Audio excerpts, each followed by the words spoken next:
Welcome back to our channel. In today's video, we'll be diving into a useful trick for Windows users how to create a folder and hide it using the command prompt, also known as CMD. This can come in handy when you want to keep certain files or folders private and away from prying eyes. So, let's jump right in.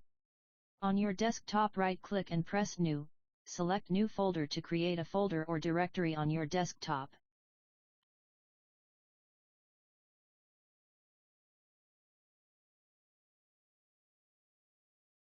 On your right-hand side, click on Directory Desktop.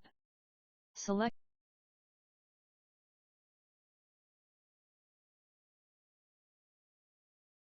the path link on top bar and replace with CMD.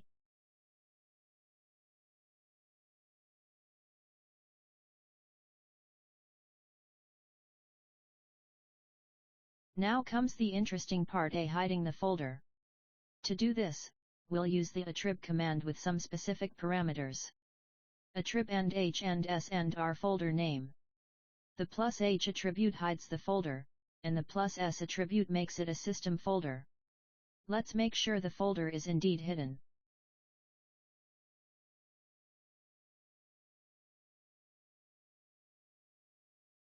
Close the command prompt and navigate to the location where you created the folder. You'll notice that the folder is no longer visible in the normal File Explorer view. If you ever want to reveal the hidden folder again, you can do so by using the attrib command once more. Open the command prompt and navigate to the folder's location. Attrib HSR folder name.